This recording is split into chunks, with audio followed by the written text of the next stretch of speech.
సంవత్సరాల తరబడి ఎన్ని మందులు వాడినా మీ మోకాల నొప్పులు తగ్గట్లేదా? ప్రాణ పెయిన్ క్లినిక్ లో అత్యాధునిక చికిత్స. ప్రస్తుతం మనతో పాటు ఉన్నారు ప్రొఫెసర్ రేవతి గారు. ఆవిడ గురించి చెప్పే ముందు ఒక గొప్ప వ్యక్తి గురించి ముందుగా చెప్పాలి.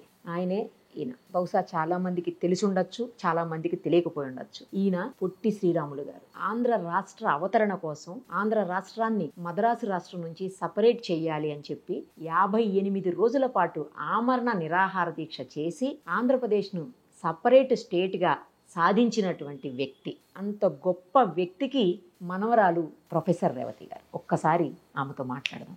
నమస్తే అమ్మా. నమస్కారం. మిమ్మల్ని చూస్తుంటే చాలా సంతోషంగా ఉంది. ఒక గొప్ప వ్యక్తి మనవరాలని నేను కలుసుకోగలిగాను. అది ఎంతమందికో కానీ ఆ అవకాశం దొరకదు. నాకు దొరికినందుకు చాలా హ్యాపీగా ఉంది. మీరు ప్రొఫెసర్ అని విన్నాను. ఎందులో ప్రొఫెసర్ అండి? నేను హోమ్ సైన్స్ చేశాను. తర్వాత special education from Manchester, UK. Government of India పంపించింది. డ్యూటీలో ఉండగానే అక్కడ వెళ్ళి చేసుకొని వచ్చాను. So basically home scientist from Baroda. MSc యూనివర్సిటీలో చేశాను, బిఎస్సి ఎంఎస్సి. స్కూలింగ్ ఇక్కడే కీసై స్కూల్, హైదరాబాద్. తర్వాత అఫ్ కోర్స్ జాబ్లో చేరాను. సెంట్ ఆన్స్లో బిఎడ్ చేశాను, జనరల్ బిఎడ్. ఆ తర్వాత ఈ జాబ్లో చేరాను. చేరినప్పుడు అయితే Thakur Hariprasad institute for the mentally handicapped 1972లో చేరాను. 215 రూపాయల జీతం అప్పుడు నాకు. అప్పట్లో బియ్యం బ్యాగ్ ఎంత ఉండేదమ్మా? చాలా తక్కువ ఉండేది. గోల్డ్ ఎంత ఉండేది? 52లో 100 రూపీస్ ఉండేది గోల్డ్. తులం గోల్డ్ 100 రూపీస్ ఓన్లీ. తులం అంటే 13 గ్రామ్స్ అనమాట ఆ రోజుల్లో. ఇప్పుడైతే షాపులు ఆ రేటు ఉంటే అమ్మా ఖాళీ ఉండవు అసలు షాప్స్. మొత్తం గోల్డే కొనేస్తారు అందరూ. అట్లా ఉండేది ఆ రోజుల్లో. 200 ఆ శాలరీ కూడా ఓకేనే అనిపిస్తుంది, అంటే తక్కువ అనిపించింది. ఇప్పుడంటే అది నథింగ్ అనుకోండి, అలా ఉండేది. అదే 200 రూపాయల జీతం అంటే అన్ని కూడా చాలా తక్కువ ఉండాలి ఆ టైంలో, అందుకోసం అడిగాను. తక్కువ ఉండేది. సో అట్లాగా డ్యూటీలో ఉండగా నేను జాబ్ చేస్తూ ఉండగా గవర్నమెంట్ ఆఫ్ ఇండియా తరఫున నన్ను మాంచెస్టర్ పంపించారు, యూకే. అక్కడ చదివేసి వచ్చాను. యూజువలీ ఫారిన్కి అది పంపిస్తే 5 years బాండ్ ఇవ్వాలి. నేను లాస్ట్ వరకు నేను ఇక్కడే పనిచేస్తాను అన్నాను. అలాగే ఇప్పుడు ఆల్మోస్ట్ నేను కోవిడ్ తర్వాత రెడ్యూస్ మై వర్క్ అనమాట. బికాజ్ నా ఏజ్ కూడా అయిపోయింది నాకు. ఐఎమ్ రన్నింగ్ 83 థర్డ్ ఇయర్ నాది. 83 years మీరు? అవునండి, 1942 బాగున్నాను. కానీ కోవిడ్ తర్వాత న్యాచురలీ కొంచెం ఇమ్యూనిటీ అది ఏజ్ తో కూడా ఉంటుంది. I'm not that active. అవసరం ఉంటే చాలా యాక్టివ్ ఉన్నారు. ఏదైనా పిలిస్తే వెళ్తుంటాను అక్కడికి, అంతే తప్ప daily I'm not going. Potti Sriramulu గారి గురించి ఈ తరం వాళ్ళకి పెద్దగా తెలియకపోవచ్చు, గత తరాల వాళ్ళకి తెలిసి ఉండొచ్చు. కానీ ఆంధ్ర రాష్ట్ర అవతరణ అనగానే మాత్రం ఆయన పేరే గుర్తుకొస్తుంది. November 1 మనం జనరల్ గా ఆ రోజు జరుపుకుంటుంటాం. ఆ రోజు మాత్రం ప్రతి చోట పొట్టి శ్రీరాములు గారికి విగ్రహాలకు దండలు వేయటము, ఫోటోలు పెట్టి నివాళులు అర్పించడం కంపల్సరీ చూస్తూ ఉంటాం మనం. ఇప్పుడు లెసన్స్ లో కూడా లేవులేండి, అంతకు ముందు ఉండేవేమో. కానీ ఆ వ్యక్తి మాత్రం ఆంధ్ర రాష్ట్రాన్ని సపరేట్ గా తీసుకొచ్చినటువంటి వ్యక్తిగా ఎప్పటికీ చరిత్ర పుటల్లో నిలిచిపోయేటువంటి మహానుభావుడు ఆయన. తన ఇంటి విషయం కాదు, తన సొంత విషయం కాదు, బట్ రాష్ట్రం నాది అనుకొని ఆ రాష్ట్ర ప్రయోజనాల కోసం ఆయన చేసినటువంటి 58 రోజుల నిరాహార దీక్ష చరిత్రలో ఎవరు ఇప్పటి వరకు చేయలేదేమోనమ్మా. అన్ని రోజులు ఎవరు కంటిన్యూస్ గా చేసుంటారు నిరాహార దీక్షలు, కానీ అన్ని రోజులు చేయడము 58 రోజులు చేశారు ఆయన. కానీ అన్ని రోజులు ఎలా చేయగలిగారు అసలు? నాకు ఎప్పుడు అనిపిస్తుంది అది తలుచుకున్నప్పుడల్లా. అంటే మా నాన్నగారు చెప్తూ ఉంటారు. ఎందుకంటే ఆయన నిరాహార దీక్ష మొదలు పెట్టక మునుపు యాక్చువల్గా మా నాన్నగారు ఒక విషయం చెప్పదలుచుకున్నాను. ఆయన దగ్గర ఉండేవారు కాబట్టి ఆయన ఇన్ఫ్లుయెన్స్ తోటి మా నాన్న మా అమ్మ ఇద్దరు కూడా బ్రిటిష్ కాలంలో వాళ్ళు చాలా అదే ఉద్యమాల్లో ఉండేవారు అనమాట, ఇద్దరు కూడాను. అంటే ఆ రోజుల్లో మీరు హోల్డాల్ వెళ్ళానో లేదో, ట్రైన్స్ లో పోతే హోల్డాల్ తీసుకెళ్తాం, దానిలో బట్టలు అది పెట్టుకొని చుట్టుకొని హోల్డాల్ అంటారు దాన్ని. ఎందుకు? అది ఇట్లా పెద్దగా ఉంటుంది, కుట్టి ఉంటుంది. దానిలో మన బట్టలన్నీ ఇటు అటు పెట్టి తాళగడ ఇటు పెట్టి చుట్టేసుకొని దానికి మళ్ళీ బెల్ట్తో కట్టేసుకొని అది తీసుకెళ్తాం ఇక్కడ అక్కడ పోతే మన ప్రయాణాలు చేసినప్పుడు. ట్రైన్లో కూడా ఆ రోజుల్లో ఇది ఉండేది కాదు కదా, బెర్తుల్లో ఉండేది కాదు, అది పరుచుకొని పడుకునేవారు. ఆ రోజుల్లో అట్లుండేది. సో ఆ వాటిల్లో సీక్రెట్ పేపర్స్ ఇక్కడి నుంచి అక్కడికి, అక్కడి నుంచి ఇక్కడికి చేరడం మా అమ్మ నాన్న ఇద్దరు చేసేవాళ్ళు. వాళ్ళు కూడా యాక్టివ్గా మా తాతగారు ఉండేవారు. వాళ్ళు ఆయన పని ఆయన, వీళ్ళ పని వీళ్ళు చేసుకునేవారు అనమాట. సో నేను 10 నెలల బిడ్డనప్పుడు అప్పుడు బ్రిటిషర్స్ అనుమానం వస్తే కాల్ చేస్తారు. అవును. అయితే మా నాన్నగారు అన్నారు, ఒకళ్ళు ఎప్పుడు మేము పోతే పర్వాలేదు కానీ మా మేనమామకి నన్ను ఇచ్చేసి నువ్వు పెంచుకో, మేము బతికుండి వచ్చిన తర్వాత మేము మళ్ళీ మా అమ్మాయిని తీసుకుంటామని మా మామగారికి ఇచ్చేసారనమాట. సో నేను వాళ్ళ దగ్గరే పెరిగాను. 1950లో అంటే అప్పటికే మనకు స్వతంత్రం వచ్చేసింది. అవును. మా నాన్నగారు వాళ్ళు కూడా ఇంకా మరి ఏదో ఒకటి చెయ్యాలి కదా, ఏం లేదు ఉపాధి. అప్పుడు గొల్లపురంలో కొప్పులు నాగోరయ్య అని చెప్పి ఉన్నారు. ఆయన దగ్గర ఆయనకి ఎండుమిరపకాయలు అవన్నీ బిజినెస్ ఉండేది. ఆయన దగ్గర సేల్స్ మ్యాన్ గా చేరారనమాట గొల్లపురంలో. 1950లో అట్లాగనమాట అక్కడ ఉన్నారు. అప్పుడు మా తాతగారు వచ్చేవారు అనమాట. తర్వాత 52 కన్నా ముందు ఆయన నిరాహార దీక్ష స్టార్ట్ చేయక మునుపు లాస్ట్ ఒకసారి వచ్చారు. వచ్చి మా నాన్నగారితో అన్నారు, చూడు మరి నన్ను ఎప్పుడు వీళ్ళు నేను ఇట్లా నిరాహార దీక్ష చేయాలనుకుంటున్నాను, కానీ బలవంతంగా మధ్యలో ఇది తినిపించేసి ఇవన్నీ చేస్తారేమో, నువ్వు నాతో ఉండాలి అని చెప్పి అన్నారు. అంటే సరే అని అప్పుడు మా అమ్మ నాన్న తర్వాత మా చెల్లి చిన్నది 5 years తను, వాళ్ళు అందరూ ఆయనతోనే 58 days చెన్నైలో ఉన్నారు లాస్ట్ వరకు కూడా. అంటే ఆ డాక్టర్లు అక్కడ మీరు ఫోటోల్లో చూస్తారు, డాక్టర్లు అందరూ ఉండేవారు. వాళ్ళతో మాట్లాడుతూ ఉండడము, డిస్కస్ చేయడము, ఎప్పటికప్పుడు ఎలా ఉంది ఆయన ఆరోగ్యం చూస్తూ ఉండడము.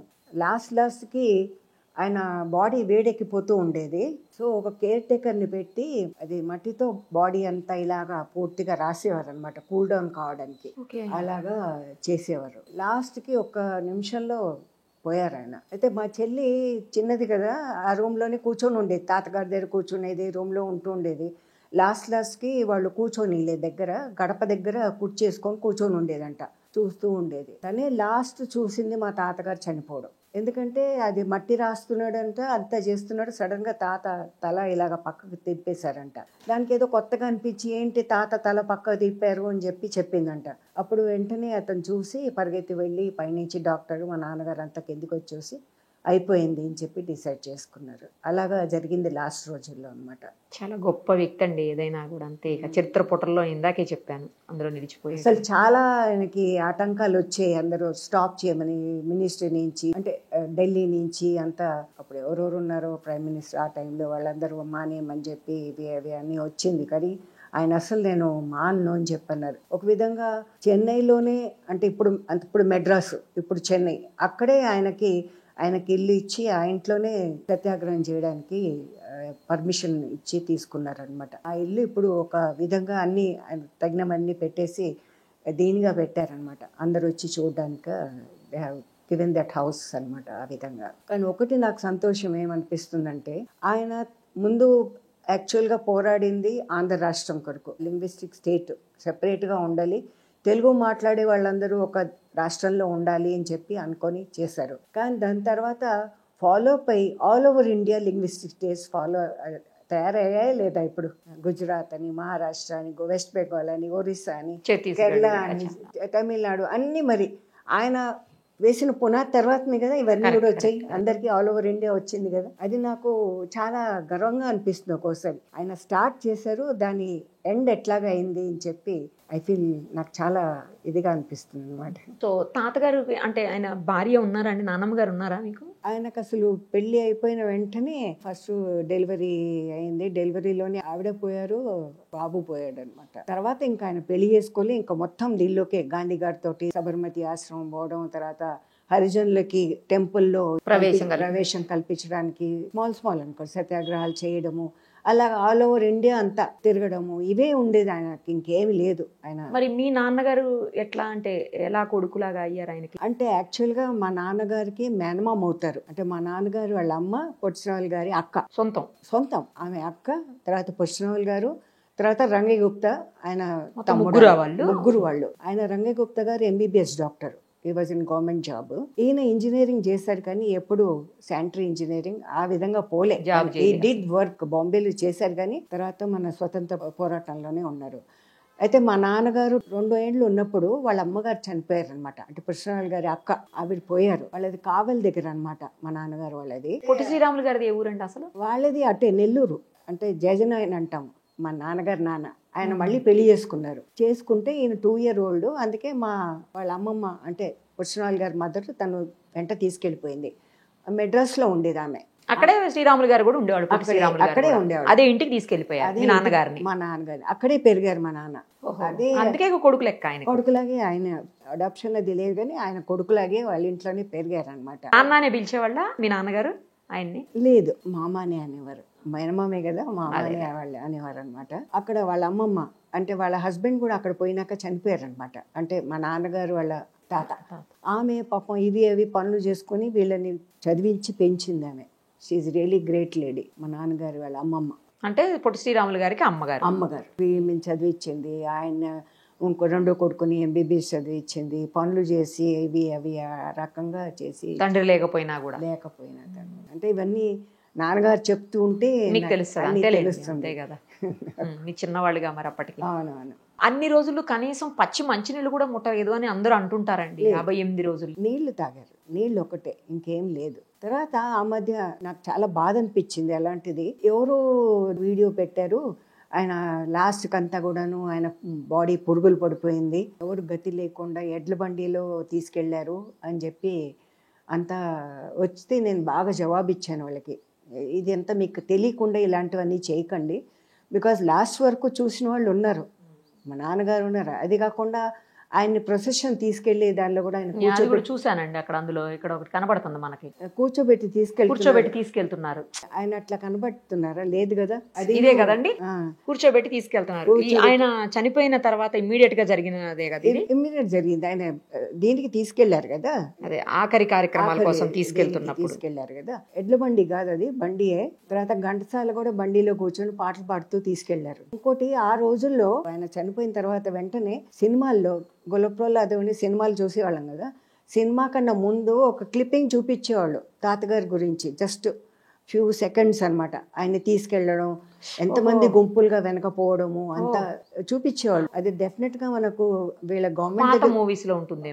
మూవీలో కాదు, మూవీకి సెపరేట్ గా ఇది ముందుగా ఏదో దీనిలాగా చూపించేస్తారు కదా ఒక్కోసారి, అడ్వర్టైజ్మెంట్స్ యాడ్స్ పడతాయి అలా ఉంటుంది కదా, అలాగా క్లిప్పింగ్ లాగా చూపించేవారు ఈయన తీసుకెళ్ళడము ఇవన్నీ కూడా.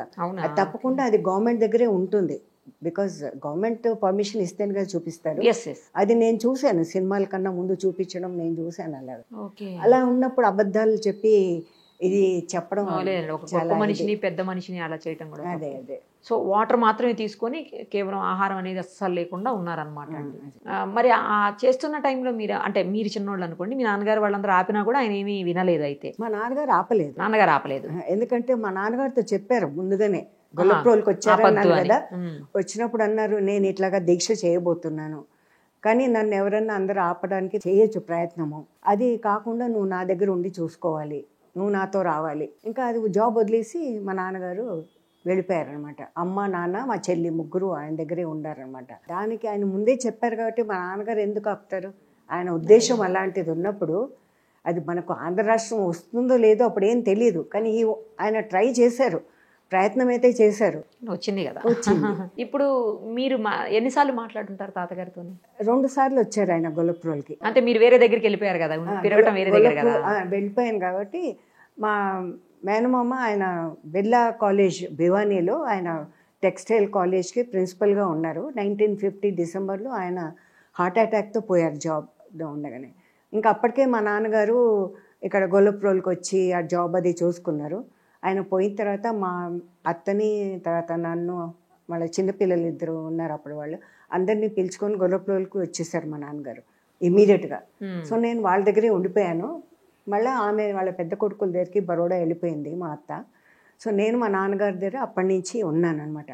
సో గొల్లప్రోలులో ఉన్నప్పుడు ఆయన 2 సార్లు వచ్చారు తాతగారు అనమాట ఇంటికి వస్తే, తాత అని తెలుసు అని తెలుసు కాబట్టి తాతతో మనం ఎంతైనా చిన్నపిల్లలు కొంచెం ఇదిగా ఉంటాం కదా, అయితే రారా మనం అట్లా పోదాం, తిరిగి వద్దాము అని అంటే, నేను నీతో రాను అనేదాన్ని. ఎందుకు అంటే, నువ్వు ఉట్టి పైన పని చేసుకొని లుంగి కట్టుకుంటావు. ఎప్పుడు అలాగే ఉండేవారు? ఎప్పుడు అలాగే ఉండేవారు, ఎప్పుడు అంతే. పైన ఏం వేసుకునేటోళ్ళు గారు? ఉట్టి పై పంచ, అక్కడ పైన ఫోటోలో లేదు కానీ పై పంచ ఇట్లా వేసుకుంటారు, లుంగి కట్టుకుంటారు, అంతే, ఇంకేం లేదు. ఎందుకంటే నేను మేనమామ దగ్గర పెరిగాను, ఆయన సూటు బూటు వేసుకొని ప్రిన్సిపల్గా ఉండేవారు, అలాగ అలవాటు అయింది. సో నువ్వు ఇట్లా వస్తే నాకు సిగ్గేస్తుంది రావడానికి అనేదాన్ని. ఇంకా తర్వాత పరిచయం ఏదైనాక తర్వాత ఇంకోటి నేను గమనించింది ఏంటంటే, ఆయన తినేటప్పుడు కూడా ప్లేట్ క్లీన్గా ఉంటుంది, తిన్న తర్వాత దాన్ని ఒక్క మెతుక్కని ఏదైనా ఫ్రెష్ ఆకులోనే తినేవారు, ప్లేట్ కాదు, విస్తరాకు ఇప్పుడు క్లీన్ గా పెట్టిందా అనిపిస్తుంది, అట్లా అంత నీట్ గా అంత తినేవాళ్ళు. నీట్ గా తినేవారు. అని 58 రోజులు తినకుండా ఎలా ఉండగలిగారండి? ఇప్పుడైతే అసలు వారం 10 రోజులు బాగా అయితే మనకు 15 రోజులకి ఇదైపోతుంది, బాడీ అది అంత ఎట్లాగో ఇదైపోతుంది. ఏమో దేవుడికి. అని ఏం తినేవాళ్ళు అండి అసలు? అంత ముందు ఏం తినేవాళ్ళు మామూలుగా? మామూలు భోజనమే. కానీ మరి అంత స్ట్రాంగ్ గా ఎలా ఉండగలిగారు? మరి ఆయన ఇది మనం చూడాలి, అంత సంకల్పం. విల్ పవర్ ఆయనకు ఉంది. అయితే అప్పుడప్పుడు తర్వాత కొంచెం నిమ్మకాయ రసం ఇచ్చేవారని విన్నాను నేను, అంతకు తప్ప ఇంకేం లేదు, సాలిడ్ అస్సలు లేదు. ముందు నేను అనేది నార్మల్ గా ఆయన ఏం ఫుడ్ మామూలుగానే అన్నము మనలాగే, అంత మన ఇంటి పద్ధతే కదా, అన్నం భోజనం అదే చేసేవారు, వేరే ఏం లేదు. ఏం చదువుకున్నారండి తాతగారు? ఆయన డిప్లొమా చేశారండి, ఇది ఇంజనీరింగ్. 52లో అనుకుంటా కదండి ఆయన 1901లో ఆయన పుట్టారు. ఓకే. 51 ఆయన పోయినప్పుడు ఆయన ఏజ్, అంటే 52లోనే 1952లో చనిపోయారు. అప్పుడు ఇప్పుడు మా నాన్నగారు తాతగారితో వెళ్ళిపోయారు, నన్ను అది రాజమండ్రి దగ్గర ధవళేశ్వరం అని, అక్కడ మా రిలేటివ్స్ ఉన్నారు, వాళ్ళ ఇంట్లో నన్ను ఉంచేశారనమాట. నేను స్కూల్కి వెళ్తున్నాను కదా, నాకు ఇదని అక్కడ ఉంచేశారు.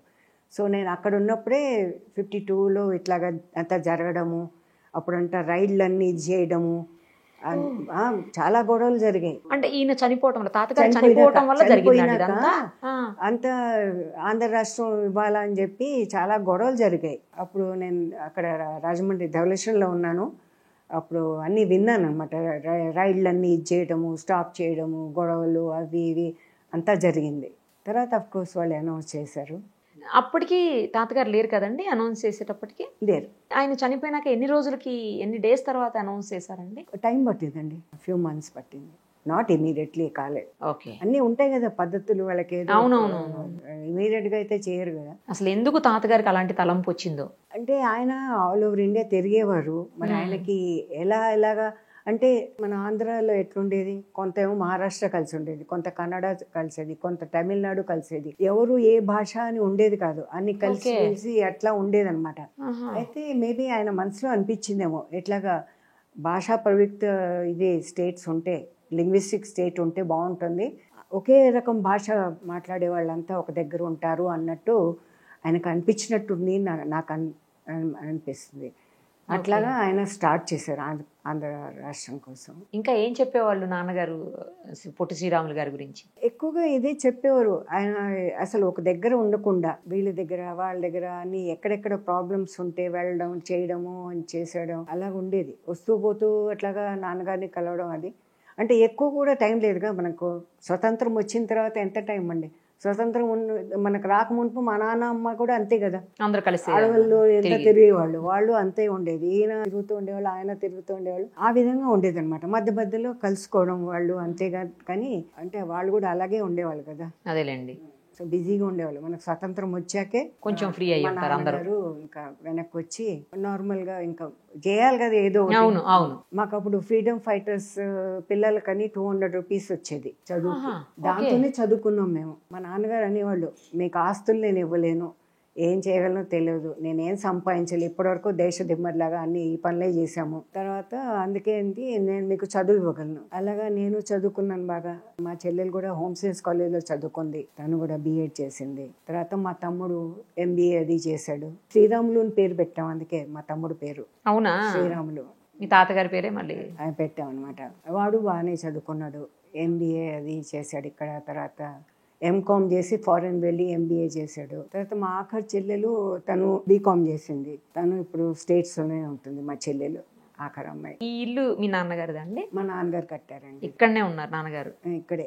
ఎప్పుడన్నా వచ్చారా ఈ ఇంటికి శ్రీరాములు గారు? లేదు, అప్పటికి లేదు. అప్పటికి కట్టలేదా? 59. ఓ 59లో కట్టారు. ఇది ఎంత స్ట్రాంగ్ ఉందండి 59లో కట్టినా కూడా. 59లో ఇదంతా అడవిలాగా ఉండేది మొత్తం అప్పటికా. అదేంటి ఇక్కడే వాళ్ళు ఇది ఉన్నారనమాట, వాళ్ళ దగ్గరే అందరు కొనుక్కున్నారు ఇది. ఇక్కడ ఈ కాలనీ అంతా కూడా డాక్టర్లు, లాయర్లు, ప్రొఫెసర్లు, లెక్చరర్స్, ఓకే, ఎవరికి ఎంత కావాలో అనుకొని అంతా డివైడ్ చేసి కాలనీ ఫామ్ చేశారనమాట. ఇట్ వాజ్ లైక్ ఇప్పుడు ఆ టెంపుల్ అవన్నీ ఏం లేదు, బిర్లా టెంపుల్ అవన్నీ ఏం లేదు. సో 59లో ఇల్లు కట్టారనమాట మా నాన్నగారు. ఇది చాలా విషయాలు తాతగారి గురించి చెప్పారండి. ఈ తరం వాళ్ళకి తెలియని విషయాలు, ఆయన నిబద్ధత గురించి, అలాగే ఆయన ఎంత స్ట్రాంగ్ పర్సనాలిటీ, కాకపోతే 58 రోజుల పాటు అంత దీక్ష చేసి తను అనుకున్నది తన చావు తర్వాత సాధించగలిగారు. కానీ ఒకటే నాకు అనిపిస్తుందండి, ఇంతకుముందు స్టాచ్యూ ఉండేది తాతగారిది. ఇక్కడ నుంచి మీరు మెయిన్ రోడ్డుకి వెళ్తారు కదా, సెక్రటరియట్ కన్నా అక్కడే, సెక్రటరియట్ దగ్గరే, కొత్త సెక్రటరియట్ పాతదైన దగ్గర అక్కడే తెలుగు తల్లి ఉండేది స్టాచ్యూ, మా తాతగారి స్టాచ్యూ ఉండేది. ఓకే. అయితే ప్రతి నవంబర్ 1st ఆంధ్ర రాష్ట్రంగా ఉన్నప్పుడు, ఒక కంబైన్డ్ స్టేట్ గా ఉన్నప్పుడు నవంబర్ 1st గార్లెండ్ వేసేటప్పుడు ఫస్ట్ మా నాన్నగారితో గార్లెండ్ వేయించి మళ్ళీ సీఎం వేసేవారు అనమాట. అలాగ ఉండేది, స్టాచ్యూ ఉండేది. మళ్ళీ ఎక్కడ పోయిందో తెలియదు ఇప్పుడు. కానీ ఒకటే, I don't know, it's out of ఇదేమో, కానీ ఇప్పుడు పొట్టిశ్రాములు తెలుగు యూనివర్సిటీ అది పేరు మారుస్తున్నారట. ఎన్టీ రామారావు గారు సీఎంగా ఉన్నప్పుడు ఆయన దానికి పేరు పెట్టారు, పొట్టిశ్రాములు తెలుగు యూనివర్సిటీని పెట్టారు. అది అట్లాగే ఉండింది. కానీ ఇప్పుడు ప్రతాప్ రెడ్డి గారిని ఆయన పేరు పెడుతున్నారట. ఇప్పటికీ పొట్టి శ్రీరాములు తెలుగు యూనివర్సిటీ అని అంటుంటారు జనరల్ గా. మరి చేంజ్ చేస్తే ఉంది, అది వచ్చింది, ప్రపోజల్ వచ్చింది చేంజ్ చేస్తున్నామని. కానీ అది చేయకపోతే బాగుంటుంది. ఎందుకంటే ముందు నుంచి పేరు పెట్టిన యూనివర్సిటీ, ప్రాజెక్ట్స్ ఎన్నో వస్తున్నాయి. ఇప్పుడు ప్రాజెక్ట్స్ వచ్చినప్పుడు ఆ ప్రాజెక్ట్స్కి పేరు పెట్టొచ్చు. ఆయన పేరు సిరివరం ఏదో ప్రతాప్ రెడ్డి గారు ఏదో, సురవరం ప్రతాప్. ఆయన హీజ్ ఏ గ్రేట్ పర్సన్. పెట్టడానికి ఏం లేదు. అంటే మేము యాజ్ ఎ ఫ్యామిలీ మెంబర్గా మీరు ఒక్కసారి గవర్నమెంట్ అఫీషియల్స్కో లేకపోతే సీఎం గారికి ఏమైనా రిక్వెస్టో అప్పీలో చేయాల్సిందేమో అండి. ఏమోనండి, మేము చిన్నవాళ్ళం, మా గోల్లో మేము ఉన్నాం, లేకపోతే అసలు మేము ఎక్కడో ఉండేవాళ్ళం. ఏమి లేదు, మేము అయిపోయింది. వాళ్ళు ఏదో మా పేరెంట్స్ చేశారు, మా తాతగారు చేశారు, అన్నీ చేశారు. అయిపోయినాక ఎవరు ఇదిలో సింపుల్గా ఏదో సింపుల్ లైఫే మేము. అవును, చాలా సింపుల్గా ఉన్నారు మీరు, చూశాను. మా నాన్నగారు కట్టింది కింద ఇల్లే కట్టారు ఫస్ట్. తర్వాత మా తమ్ముడు మళ్ళీ పైన ఇది కట్టాడు అనమాట, కింద రెంట్. అది అలాగా. సో యూనివర్సిటీ పేరు, తాతగారి పేరు అలాగే ఉండాలి అని అనిపిస్తుంది, మనసులో ఉంది. ఉంటే బాగుంటుందని, ఇంకేం లేదు. అలాగే ఏదో ఇది గవర్నమెంట్ ఏం చేస్తుందో మనకి ఏం చెప్పలేము, మనం ఏం అనలేము. పోతే మనసులో అట్లా అనిపిస్తుంది, ఉంటే బాగుంటుంది అన్నట్టు అనిపిస్తుంది.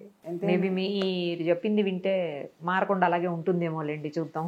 ఏమో అలాగే కోరుకుంటున్నాము, మరి ఎలా ఉంటుందో చెప్పలేము, ఎలా అవుతుందో. కనీసం పోనీ అది కాకపోతే ఇంకేదన్నా దేనికైనా ఆయన పేరు పెడితే బాగుంటుంది. బికాజ్ ఇప్పుడు మేబీ మన ఇది తెలంగాణ అయింది, అది ఆంధ్ర సెపరేట్ అయ్యిండొచ్చు. కానీ ఫస్ట్ ఆయన అట్లా ఆలోచించలే కదా. ఇప్పుడు తెలంగాణ అయినా మనం తెలుగు భాష మాట్లాడతాం, ఆంధ్ర అయినా తెలుగు భాష మాట్లాడతాం. రెండు తెలుగు రాష్ట్రాలే. ఏ కారణం చేత వాళ్ళు డివైడ్ చేసుకున్నారో అవన్నీ మనకు అనవసరం. కానీ అలాంటప్పుడు పేరు ఒకటి పెట్టిన తర్వాత, తెలుగు యూనివర్సిటీని పెట్టిన తర్వాత అది మారుస్తే కొంచెం బాధగా ఉంటుందంటే, ఇంకంతకన్నా ఇంకేం లేదు. థ్యాంక్స్ అమ్మా, థ్యాంక్ యూ సో మచ్. చాలా థ్యాంక్స్. సుమన్ టీవీలో మీ పర్సనల్ అండ్ బిజినెస్ ప్రమోషన్స్ కోసం కింది నెంబర్కి కాంటాక్ట్ చేయండి.